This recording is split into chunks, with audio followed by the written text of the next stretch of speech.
अंधविश्वास। रमा सुबह से परेशान थी। बस बार बार यही रट लगा रही थी कि पड़ोस में रहने वाले पंडित जी को बुलाओ, कुछ पूछना है। घर वाले सब परेशान, आखिर बात क्या है, पर रमा तो कुछ सुनने को ही तैयार नहीं। कुछ देर बाद पंडित जी को बुलाया गया। पंडित जी आए तो रमा ने रोना शुरू कर दिया। पंडित जी ने पूछा, आखिर क्या बात है, रो क्यों रही हो? रमा ने रोते हुए उत्तर दिया, आज सुबह सुबह मैंने ऐसा सपना देखा कि दिल बैठ गया है। कुछ समझ नहीं आ रहा कि क्या करूं। ऐसा क्या देख लिया अम्मा जी? मैंने अपने पति को देखा, बहुत ही बुरी हालत में थे और उनका चेहरा पूरा मलिन था, तन पर कपड़े भी फटे हुए थे, बहुत ही उदास नजर आ रहे थे। जब से सपना देखा है मेरा तो दिल ही घबरा गया है।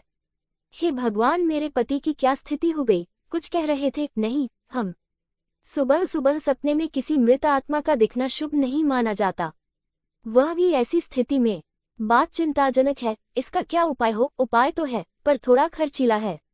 आप जो कहेंगे वह करेंगे, पर आप उपाय बता दीजिए। पूजा करानी होगी, 5 ब्राह्मणों को दान दक्षिणा देनी पड़ेगी, भोजन कराना पड़ेगा, वस्त्र और बर्तन दान देने पड़ेंगे। कब करना होगा? जितना जल्दी हो सके, ताकि मृत आत्मा को शांति मिल सके। वे भूखे प्यासे हैं और काफी चिंताजनक स्थिति में हैं, इसीलिए वह आपको दिखे है। और आपको तो पता ही है, अगर पितृ खुश नहीं होते तो घर की स्थिति कितनी बुरी तरह बिगड़ जाती है। उन्हें तो खुश करना ही पड़ता है, आप जैसा ठीक समझें।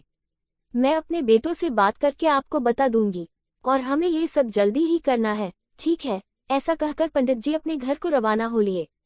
पीछे से रमा ने अपने बेटों से बात की। पंडित जी कहकर गए हैं कि यह सब करने से घर में जो अशुभ स्थिति उत्पन्न हो रही है वह ठीक हो जाएगी। अम्मा, क्या बकवास कर रही हो? ऐसा कुछ नहीं होता। अरे सुबह सुबह का सपना है, सुबह के सपने सच ही होते हैं। अम्मा, तेरे पास से पैसे तो निकलते नहीं, कभी किसी गरीब को तो रोटी खिलाती नहीं तू, और अब बेवजह एक सपने के पीछे 1,00,000-1,50,000 का खर्चा करने को तैयार हो गई। पता है ना, अभी हम दोनों भाइयों का काम भी ठीक नहीं चल रहा, कहाँ से करेंगे इतना खर्चा? मुझे पता नहीं, कहीं से भी करो, पर यह पूजा तो होकर रहेगी। अम्मा, इतनी जिद सही नहीं, कैसे करेंगे? कोई जरूरी हो तो समझ भी आए।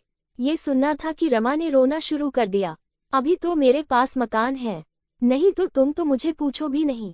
सब जानती हूँ तुम्हारी सेवा का मतलब, मैं सब मकान के चक्कर में कर रहे हो। अम्मा, कहाँ की बात कहाँ ले जा रही हो? ले जाऊंगी, जहाँ चाहे वहाँ बात लेकर जाऊंगी, और तुम्हें सुनना पड़ेगा। नहीं सुन सकते तो निकल जाओ यहाँ से। ठीक है अम्मा, जैसी तेरी इच्छा। तेरे अंधविश्वासों को पूरा करते करते हम लोग तबाह हो गए, लेकिन तू ना सुधरी। बस अब बहुत हुआ, जा रहे हैं हम यहाँ से। तेरा घर तुझे मुबारक, रह इस घर में अकेली अपने अंधविश्वास के साथ। रमा ने भी अपने बच्चों को नहीं रोका।